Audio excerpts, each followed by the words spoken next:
사랑하는 성도 여러분, 이 대문호였던 톨스토이는 그의 소설 안나 카레니나라는 이 책에서 첫 문장을 이렇게 시작하고 있습니다. 행복한 가정들은 모두 비슷비슷하다라고 합니다.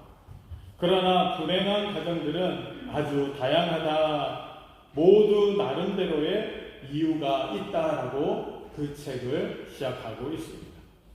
여러분, 행복한 가정들을 이 연구해 보니 공통적인 부분들이 참 많았다는 것을 발견할 수 있습니다. 그런데 불행한 가정들을 또한 연구해 보니 그 불행한 이유가 아주 다양했다라고 말하고 있다는 겁니다. 나름대로의 다 이유가 있습니다. 행복한 가정은 행복한 가정대로의 이유가 있고, 불행한 가정은 불행한 가정대로의 이유가 있다는 것입니다.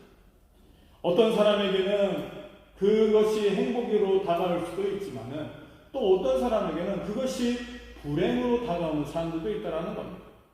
똑같은 환경에 처해 있음에도 불구하고 어떤 가정은 그것이 하나님의 축복이라고 이야기하는 사람이 있고, 또 어떤 가정은 그것이 하나님의 저주로 여겨지는 그러한 가정들도 있다는 겁니다. 왜 그렇습니까? 모두 다 그것을 받아들이는 마음의 자세가 다르기 때문이라는 겁니다. 오늘 우리는 시편 127편과 128편을 함께 읽었습니다. 흥미롭게도 이 두 시편은 마치 동전의 양면과 같다라고 말씀드릴 수가 있습니다. 세상의 가정을 두 가지 그림으로 극명하게 대조하여서 보여주고 있기 때문입니다. 시편 127편에는 헛되다라는 탄식이 가득함을 우린 발견할 수 있습니다. 이 시편 127편에는 헛되다라는 단어가 반복되어져서 사용되고 있습니다. 또 시편 128편에는 알맹이가 가득한 행복한 가정의 모습이 잘 드러나고 있다라고 말할 수 있습니다. 이 둘의 차이가 어디에 있습니까? 결론부터 말씀드리면 시편 127편은 주님을 멀리하는 인생의 이야기다라고 말할 수 있습니다. 주님을 멀리하는 자가 겪게 되는 일이 이 시편 127편에 기록되어져 있고, 시편 128편에는 주님을 경외하는 인생과 가정이 어떠한 복을 받는지에 대해서 잘 말씀하고 있다는 사실입니다. 먼저 시편 127편 1절과 2절 말씀에 보면은 헛되다라는 그런 표현이 반복해서 사용되고 있습니다. 이 헛되다, 공허하다 이 말은 히브리어로 하벨이라는 단어입니다. 하벨이라는 단어가 바로 헛되다, 공허하다라는 그러한 단어입니다. 이 하벨은 인간의 조상이었던 아담이 하나님을 떠나 멀리 했을 때 찾아온 영적인 벌이 바로 이 하벨이었다라는 겁니다. 하나님 앞에 범죄하고 하나님으로부터 멀리 떨어져 버린 아담과 하와가 겪게 되는 것이 무엇이었다고요? 바로 이 헛되다라는 그러한 말이라는 것입니다. 창세기 3장에서 하나님이 말씀하셨습니다. 땅이 너로 인해 저주를 받고 내 얼굴에 땀이 흘려야 겨우 먹고 살 것이며 땅은 가시덤불과 엉겅퀴를 낼 것이다 라고 말씀하십니다.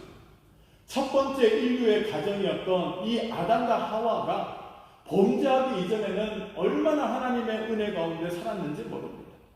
그들은 땀 흘려 일하지 않아도 되었습니다. 그들은 염려와 근심이 없었다는 겁니다. 그런데 범죄한 이후에 이 가정이 타락하면서 문제가 발생하게 되었다는 겁니다. 여러분, 범죄한 아담과 하와에게 하나님께서 어떤 저주를 내리십니까? 내가 이제는 그냥 먹고 사는 것이 아니라 땀을 흘려야 된다. 열심히 일을 해야지만이 너는 하루에 그 먹을 것을 얻을 수 있다라고 말씀하고 계십니다. 그리고 땅이 예전에는 먹을 것을 막 내주었다는 겁니다. 여러분, 에덴 동산에는 무엇이 가득했습니까? 생명과실이 가득했다라고 성경은 말씀하십니다. 땅이 얼마나 좋은지 여러분, 그 땅을 통하여서 이 식물들이 과실과 생명 열매들을 아주 풍족하게 내놓았다는 겁니다. 그런데 여러분, 아담과 하와의 범죄함을 통하여서 어떤 일이 벌어집니까? 이 땅도 저주를 받게 되었더라는 겁니다. 그래서 농사 짓는 대로 여러분 수확물이 잘 나지 않습니다. 아무리 농부가 열심을 다하여서 가꾸어도 땅이 제대로 된 이 식물을 내지 못하는 것이 바로 범죄의 결과였다라고 말합니다. 그래서 이 하벨의 인생에서 평안이 없어지고 말았다는 겁니다. 하나님을 떠난 인생은 헛된 인생이 되었는데, 그러한 가운데 우리들의 인생이 어떻게 됩니까? 평안이 사라지는 그러한 인생이 되고 말았다는 겁니다. 늘 불안하고 걱정이 많습니다. 왜 그렇습니까? 집을 세우는데 주님을 제쳐두고 내가 세우기 때문이다 라고 성경은 말씀하십니다. 성을 지키는데 주님은 필요 없고 내 힘으로 성을 지키려 하기 때문에 이 모든 것이 어렵고 힘이 들 수밖에 없다라는 것입니다. 왜 인생이 이렇게 불안하고 염려와 근심이 많습니까? 내 힘으로 뭔가를 해보려고 하는 그러한 모습이 있다는 겁니다. 여러분, 사람들은 고대로부터 무엇을 만들어서 살았습니까? 성을 지어서 만들어서 살았다는 겁니다. 두꺼운 성벽이 자신들을 보호해 줄 것이다 라고 생각했다는 겁니다. 그래서 여러분, 가인이 아벨을 죽이고 나서 하나님 앞에 범죄한 이후에 그는 이 가장 먼저 한 일이 뭡니까? 자기를 위하여서 성을 쌓았다는 겁니다.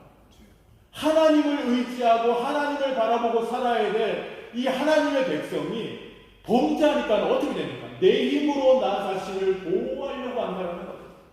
그래서 내 노력으로, 내 능력으로 이 나 자신을 보호하고 우리 가정을 보호하려고 하는 그러한 마음이 있다는 겁니다. 그러다 보니 그러한 가운데 우리는 항상 불안하고 염려하고 걱정하며 근심할 수밖에 없다라고 말씀하십니다. 2절 말씀처럼 먹고 살기 위해 일찍 일어나고 늦게 누우며 애쓰고 수고하지만 그 목적이 주님이 아니라 오직 내 인생의 성공에 가로놓여 있다라고 말씀하십니다. 여러분, 우리가 왜 아침 일찍 일어나서 회사를 합니까? 왜 아침 일찍부터 가게 문을 열고 장사를 합니까? 여러분, 다 내 인생의 성공을 위해서 그렇게 사는 거 아닙니까? 하나님을 모르는 사람들은 내 인생의 성공, 내 인생의 쾌락, 내 인생의 즐거움을 위해서 잠도 자지 않고 쉬지도 않고 일찍 일어나고 늦게 누우며 애쓰고 수고하는 삶을 그렇게 살아가고 있다는 겁니다. 그런데 여러분, 그러한 삶이 오늘 본문에는 뭐라고 말씀하십니까? 헛되다라고 말씀하고 있습니다. 아무리 우리가 잠을 줄이고 살아가고 열심히 노력하고 땀 흘려서 피땀 흘려서 노력하며 살지만은 그러한 삶이 하나님 없는 삶이 되면 어떻게 됩니까? 헛된 삶이 되고 만다라고 말씀하고 계신다는 겁니다. 그 증거가 무엇입니까? 아무리 열심히 살아도 늘 마음 한구석에는 공허하고 텅 빈 그런 느낌이 많다라는 것입니다. 여러분, 내가 일에 미쳐서 살아갈 때 그때에는 일에 빠져서 나의 공허함을 발견하지 못할 때도 있습니다. 그런데 여러분, 잠깐 쉬는 시간이 있으면 그 사람에게 뭐가 찾는지 아십니까? 공허한 마음이 찾아온다. 그래서 보면 더 열심히 일합니다. 더 열심히 일하면 일할수록 그 사람의 마음에는 더 공허함이 커져간다는 거예요.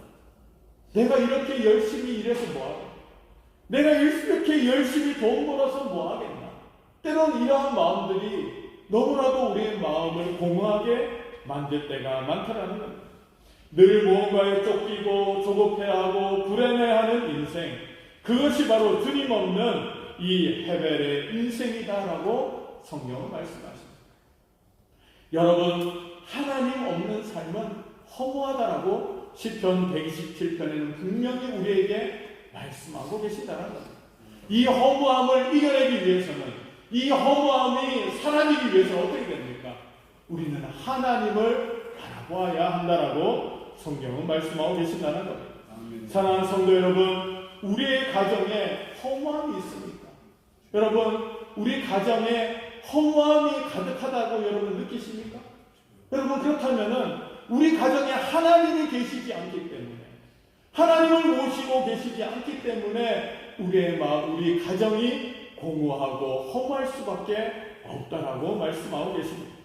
사랑하는 성도 여러분, 우리는 평안 없는 이 헛됨의 인생에서 우리는 하나님을 발견하고 우리의 이 헛된 인생이 하나님 앞에 온전한 인생이 될 수 있도록 우리는 오늘도 살아드려야 할 줄로 믿습니다. 그 반대되는 말씀이 어디에 나옵니까? 시편 128편에 그 말씀이 나오고 있다는 겁니다. 시편 127편은 공허한 가정에 대해서 말씀하고 있다면 시편 128편은 가득한 열매, 샬롬의 가정에 대해서 설명하고 있다는 것입니다. 시편 128편에 이 보여주는 그림은 모든 것이 꽉 찬 가득한 열매의 그림과 같다라고 말할 수 있습니다. 시편 127편은 뭔가 허전하고 채워지지 않는 뭔가 그런 허전한 그림이었다면 여러분 시편 128편은 가득 채워진 그림과 같다라고 말할 수가 있다는 겁니다. 주님을 경외하며 그의 명에 따라 사는 사람은 어느 누구나 복을 받는다라고 분명히 말씀하고 계십니다. 이 복은 젖과 꿀이 흘러넘치는 삶, 즉 샬롬의 인생이다라고 설명하고 있다는 것입니다. 주님을 경외하는 사람에게는 세 가지 샬롬의 축복이 보장되고 있습니다. 시편 128편 1절 말씀에 보면은 여호와를 경외하며 그의 길을 걷는 자마다 복이 있도다라고 분명히 말씀하고 계십니다. 여기에서 여호와를 경외하는 한 집안의 가장 혹은 한 사람의 모습을 우리는 들여다볼 수 있습니다. 그는 자기 일에 근실하여 사람을 끄는 매력이 있는 사람이다라고 말할 수가 있다는 겁니다. 여러분 성경 말씀에 보면은 우리의 믿음의 조상들 가운데 아주 매력적인 사람들이 많이 나오고 있습니다. 무언가 사람들에게 이 끌림이 되는 그러한 사람들이 저 사람하고 좀 친해지고 싶다라는 그러한 마음이 드는 사람들이 참 많다는 겁니다. 우리가 잘 알고 있는 요셉이 그랬습니다. 양치는 작은 일에도 눈이 빼어나고 성실했던 다윗도 그랬다는 겁니다. 2세의 가정 가운데 많은 아들이 있었지만은 이 막내였던 이 다윗은 다른 형제들과 달랐다는 겁니다. 그 눈이 아주 빼어나고 아주 성실한 사람이었다는 겁니다. 다니엘도 마찬가지입니다. 수많은 포로로 끌려갔던 사람들 가운데 다니엘과 세 친구는 남달랐다는 겁니다. 그러다 보니 이 바벨론이라는 나라에 이 아주 보면 귀한 직분을 받는 자리에 앉게 되었다는 겁니다. 그는 뭔가 다른 사람이었다. 뭔가 다른 그러한 능력이 있고 매력이 있던 사람들이 바로 이러한 사람들이었다는 겁니다. 이처럼 여호와를 경외하는 사람이 만드는 가정의 그림에는 세 가지의 아름다운 축복이 있다라고 시편 128편에는 말씀하고 있습니다. 그것이 무엇이냐? 바로 그의 일과 부부 관계와 그리고 자녀와의 관계다라고 설명하고 있다는 것입니다. 첫 번째로 이 하나님의 말씀에 순종하는 가정에 하나님께서 주시는 축복은 일터에서의 축복을 말씀하고 있습니다. 2절 말씀에 보면은 내가 내 손이 수고한 대로 먹을 것이라 라고 말씀하고 계십니다. 여러분, 내가 수고한 대로 먹는 것이 당연한 일 같지만 이것이 하나님이 주시는 엄청난 축복이라는 사실을 여러분들은 믿으시길 바랍니다. 여러분, 우리가 일한 대로 수고한 대로 먹을 수 있다는 것이 얼마나 큰 축복인지 모릅니다. 우리가 일할 때마다 이런 고백을 해야 될지는 믿습니다. 주님, 이 일터는 주님이 주인이시고 내가 주인이 아닙니다. 나는 단지 청지기일 뿐입니다 라는 그런 고백이 있어야 할 줄은 믿습니다. 하나님께서 나에게 주신 직업, 하나님께서 나에게 주신 이 일자리, 이 모든 것들은 내가 주인이 아닙니다. 하나님이 주인 되십니다 라는 고백이 있어야 한다는 겁니다.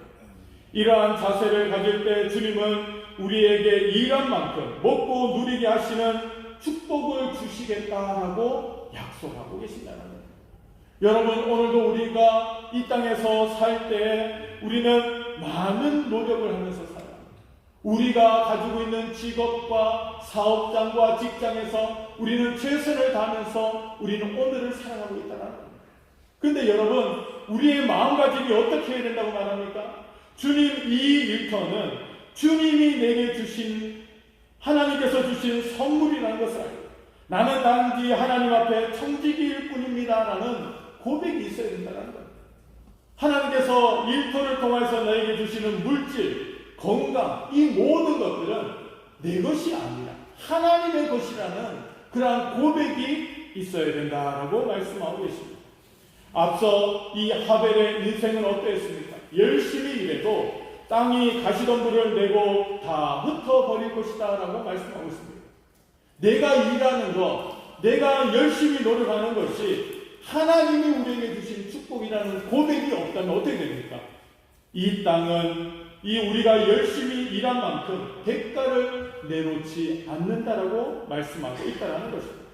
열심히 일해도 땅이 무엇을 낸다고 합니까? 가시덤불을 낸다는 겁니다. 여러분, 우리가 번 것들을 모두 다 흩어버리시겠다라고 말씀하고 계신다는 겁니다. 여러분, 사업은 열심히 하면 다 성공합니까? 여러분, 열심히 일한다고 다 성공할 수 있습니까? 없습니까? 없다라는 거예요.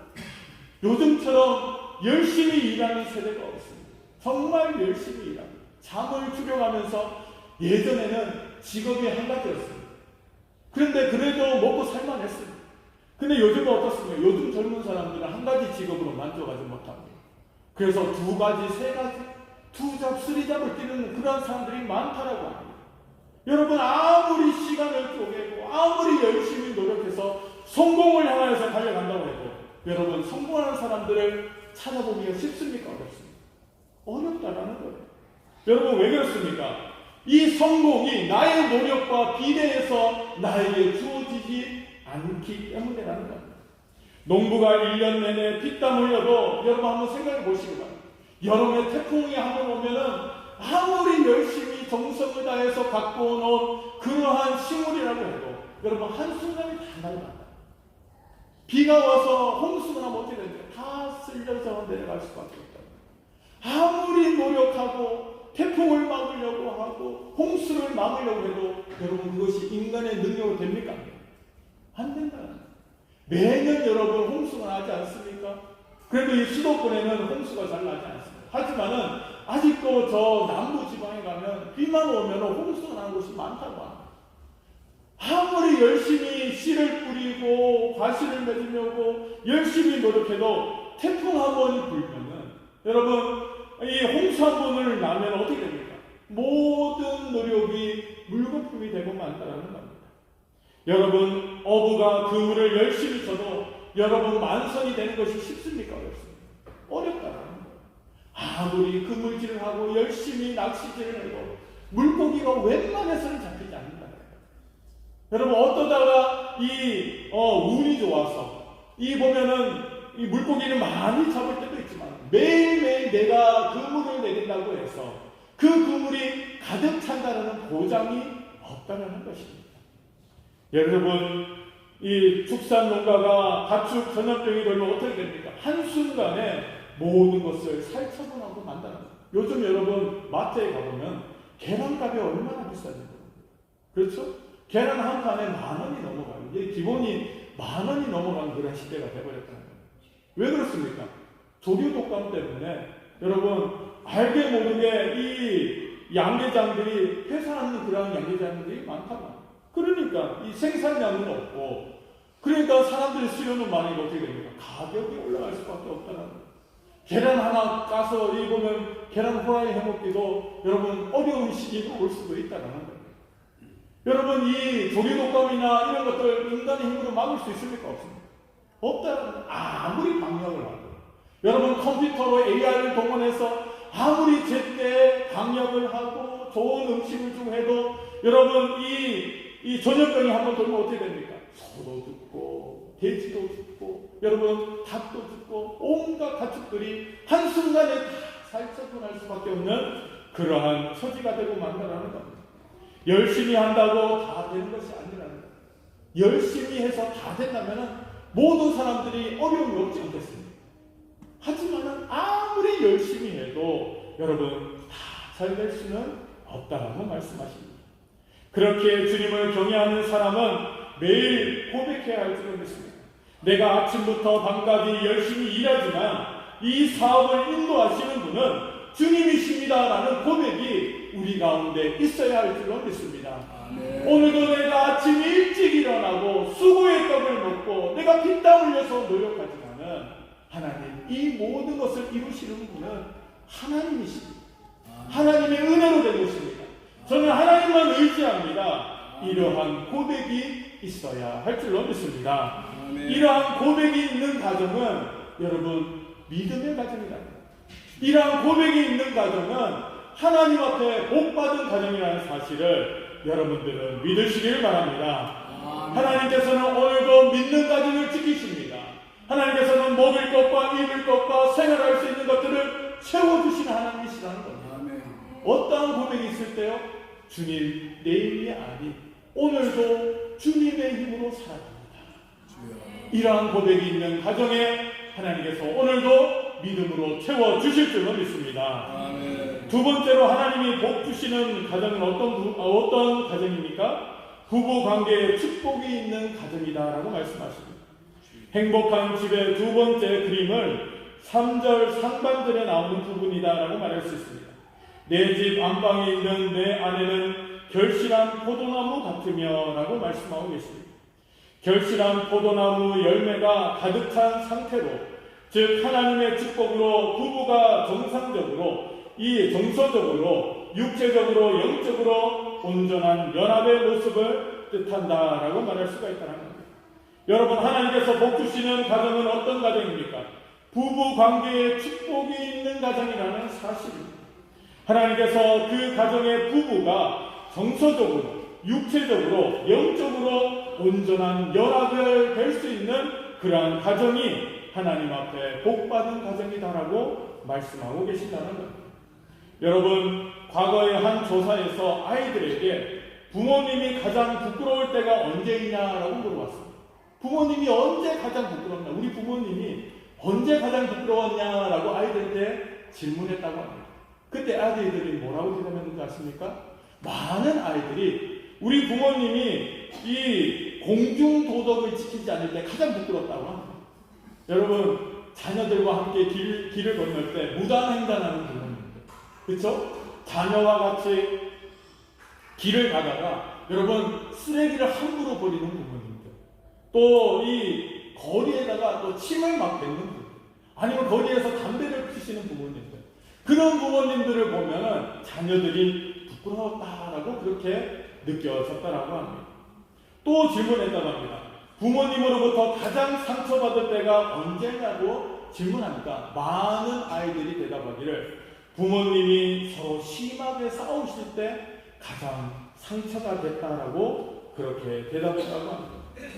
부모가 싸우면은 아이들의 마음에 많은 이 어려움이 있을 수밖에 없습니다. 그들의 마음속에 안정감이 무너질 수밖에 없습니다. 여러분, 하나님께서 복 주시는 가정은 부부가 관계가 좋아야 합니다. 부부 간의 관계가 좋아야만이 하나님께서 기뻐하시는 가정이라는 거예요. 부부 간의 관계가 좋아야지만이 아이들이 안정감을 느낄 수가 있다는 사실입니다. 자녀들에게서 가정은 곧 세상입니다. 여러분, 아이들이 어디에서 가장 위로를 받고 평안함을 누립니다? 바로 가정에서라는 겁니다. 그런데 가정이 불화하고 부모님이 싸우면은 이 아이들의 그러한 안전한 마음이 무너지고 만다라는 사실입니다. 가정이 흔들리면 아이는 세상 살기 힘들다라고 느낄 수밖에 없습니다. 눈치를 보는 아이로 자라날 수밖에 없습니다. 그러므로 자녀들에게 줄 수 있는 가장 큰 선물은 무엇입니까? 부모님이 이 사이좋은 모습을 아이들에게 보여줘야 된다는 겁니다. 그래서 아이들이 좋아하는 용돈을 많이 주는 것도 아니고, 최신 연습한 스마트폰을 사주는 것도 아니고, 게임기를 사주는 것도 아니고, 여러분, 아이들에게 가장 좋은 선물은 엄마 아빠가 서로 사랑하는 모습을 보여주는 것이 바로 진정한 축복이다라고 말할 수가 있다는 것입니다. 부부가 서로 신뢰할 때 자녀도 부모를 신뢰할 수가 있다는 것입니다. 잠언 31장의 말씀에 보면은 현숙한 여인은 남편을 세워준다라고 말씀하고 계십니다. 여러분, 부인은 남편을 세워줘야만 한다는 겁니다. 그 남편은 어떻게 됩니까? 성문에서 장로들과 어깨를 나란히 한다라고 말씀하고 계십니다. 그 말은 무슨 뜻입니까? 남자가 사회생활을 할 때 이 사회생활에 있어서 어깨가 이 보면 올라간다는 사실이에요. 어떨 때요? 이 부인이 남편을 세워줄 때 이 남편은 세상에 나가서 어깨가 올라간다는 거예요. 지혜로운 아내는 저녁에 남편이 오면 무엇을 칭찬할까 연구하고, 남편은 아내에게 당신과 결혼해서 참 행복하다라고 부인을 귀하게 여겨줄 때 그 부부관계가 아름다운 모습이 될 수 있다는 사실입니다. 이것이 주님을 경외하면 가정의 즐거운 풍경이다라고 성경은 말씀하십니다. 사랑하는 성도 여러분, 복받은 믿음의 가정은 부부가 행복한 모습을 자녀들에게 보여줄 수 있는 그러한 가정이 여러분 믿음의 가정이요 복받은 가정의 모습이라는 것입니다. 사랑하는 성도 여러분, 우리는 자녀들에게 부모가 행복한 모습을 많이 보여줘야 할 줄은 믿습니다. 자녀들이 불안해하지 않도록, 자녀들이 시험에 들지 않도록 우리는 항상 먼저 부모된 우리들이 자녀들에게 사랑의 모습을 보여줘야 할 줄은 믿습니다. 그래서 부부가 서로 사랑하는 모습을 많이 보여주고, 여러분 가정에서도 부부가 서로 사랑을 표현하는 모습을 많이 보여줌을 통하여서 우리 자녀들이 결코 두려워하지 않고 놀라지 않고 그들이 불안해하지 않는 그러한 믿음의 가정을 이루어 가야 할 줄로 믿습니다. 세 번째, 복받은 믿음의 가정의 모습은 자녀 관계의 축복을 말씀하고 있습니다. 세 번째 그림은 3절 하반절에 나오는데, 내 상에 둘러앉은 자식들은 어린 감람나무 같으리로다라고 말씀하고 계십니다. 여러분, 이 그림을 한번 상상해 보시기 바랍니다. 가족이 함께 식사하는 그러한 그림이라는 것입니다. 여러분, 요즘은 식구들이 함께 모여서 식사하는 것이 참 어렵습니다. 여러분, 우리 가정도 마찬가지입니다. 아이들이 워낙 바쁘다 보니까, 아이들이 워낙 보면 바쁘게 살아가다 보니까 온 가족이 함께 모여서 식사하는 것이 참 어려워요. 특별하게 시간을 정해놓고, 야, 이날은 우리가 같이 식사하는 날이야 라고 정하지 않고서는 각자 밥 먹는 시간, 들어오는 시간, 잠자는 시간, 나가는 시간, 여러분 다 다를 수밖에 없다라는 겁니다. 근데 여러분, 오늘 본문의 말씀에 보면은 한 상에 둘러앉아서 부모님과 자식들이 함께 식사하는 모습이 나오고 있다라는 것입니다. 아버지가 하루 일을 끝나고 집에 들어옵니다. 엄마가 직장인 생활 끝나고 집에 들어옵니다. 그러면 먼저 들어온 가족이 반겨주는 모습이 있어야 하지 않겠습니까? 여러분, 요즘 가족들은 집에 들어와도 반겨주지 않는다고 합니다. 여러분, 집에 들어갈 때 가장 반겨주는 사람이 누굽니까? 그렇죠. 강아지라는 강아지. 자식은 나를 반겨주지 않고 내 배우자는 나를 반겨주지 않지만, 여러분, 내가 키우는 강아지는 엘리베이터 문이 열리는 순간부터 여러분 문에 와서 막 뛰고 난리를 칩니다. 어서 오십시오 주인님, 어서 오십시오. 오늘도 얼마나 고생하셨습니까? 막 손이 이렇게 흔들면서 여러분 얼마나 반겨주는지 모르겠어요. 그리고 가슴에 안겨줍니다. 여러분, 어느 자식이 아버지 수고하셨어요, 어머니 수고하셨어요 그러면서 어머니 품속에 아버지 품속에 이렇게 안기는 자녀들이 과연 몇 명이나 되겠습니까? 여러분, 그런데 강아지는 나를 반겨주는 거예요. 그래서 요즘 사람들이 강아지를 그렇게 사랑하는 것 같습니다. 고양이를 그렇게 사랑하는 것 같습니다. 사람들은 누구나 다 사랑받고 싶은데, 위로받고 싶은데, 인정받고 싶은데, 가정에 와도 그런 것이 없으니까 어떻게 됩니까? 여러분, 이 가족이 아니라 남보다 더 못한 사이처럼 그렇게 바라보면서 살아가고 있다는 것입니다. 여러분, 우리가 가족이 함께 모여서 식사를 하고 서로가 서로의 안부를 묻고, 여러분 그렇게 하는 모습들이 얼마나 복받은 그런 가정의 모습입니다. 여러분, 요즘은 가족들이 식사를 해도 어떻게 식사합니까? 각자 핸드폰 보면서 식사하는 가족들은 많아요. 그렇지 않습니까? 내가 좋아하는 유튜브 보면서. 그래서 저희 집에서도 항상 이야기합니다. 제발 밥 먹을 때는 이 유튜브 좀 끄고, 혼자 밥 먹을 때는 어쩔 수 없지만 그래도 가족이 같이 밥 먹을 때는 배울 수 있으면 핸드폰 내려놓고 그러면서 같이 밥 좀 먹으면서 이야기 좀 하면서 먹자라고 하는데 여러분 참 쉽지 않습니다. 가족들이 한 상에 모여서 여러분 밥을 먹으면서 이야기하는 거 참 어렵습니다. 무슨 이야기를 해야 될지도 모르겠고 어떤 주제로 이야기해야 될지도 모르겠고 평소에 잘 이야기를 해보지 않으면 서먹서먹할 수밖에 없어요. 그러다 보니 자꾸만 혼자 밥 먹으려고 해요. 그리고 혼자 맛있는 거 먹고 싶고 부모님이 주시는 밥보다는 다른 건 내가 좋아하는 거 먹고 싶은 그런 마음들이 많습니다. 그러다 보니 어떻게 됩니까? 가정이 뿔뿔이 흩어지게 돼요. 여러분 한 상에 모여서 식사하는 모습들도 너무나도 어려운 그러한 시대를 살아가고 있다는 겁니다. 여러분 그렇지만은 우리는 어떻게 됩니까? 우리가 모든 식구들이 한 상에 둘러서 함께 기도하고 하나님 앞에 감사하며 믿음의 그러한 모습들이 있어야 할 줄은 믿습니다.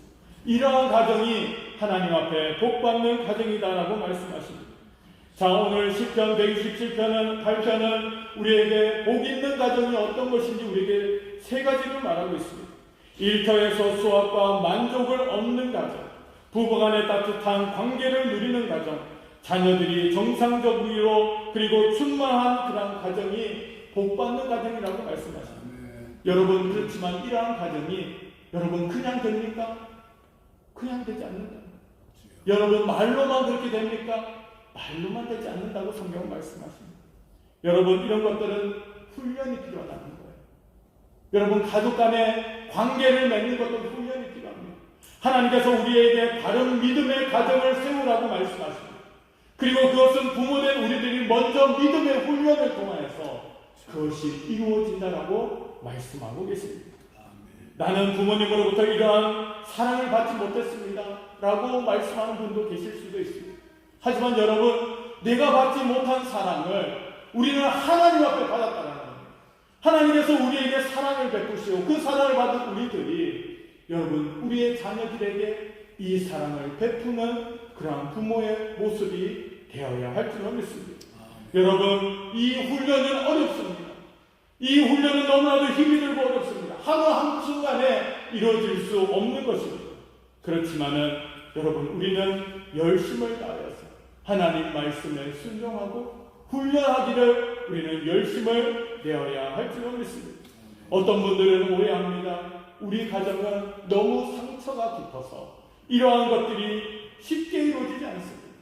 또 어떤 분들은 우리 집은 가난해서 행복할 수 없습니다. 이렇게 물질적인 계산들, 인간적인 조건 때문에 시도조차 못하는 가정들이 얼마나 많습니다. 그렇지만 여러분 하나님께서는 오늘도 우리에게 말씀하십니다. 환경이 아니라 내면의 변화가 중요하다고 말씀하십니다.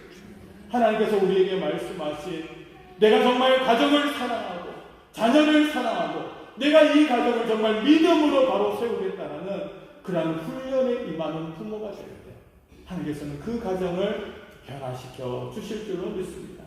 사랑하는 성도 여러분, 하나님 앞에서 우리는 복 있는 가정이 되어야 할 줄로 믿습니다. 아멘. 하나님 앞에 복 받는 가정이요 복 있는 가정이 되어서 우리가 이 땅에서도 하나님께 영광을 돌리고 이 땅에서도 우리 사랑하는 가정이 복을 받고 자녀가 복을 받고 하나님께 영광 돌리는 믿음의 가정들이 될 수 있기를 주님의 이름으로 축원합니다.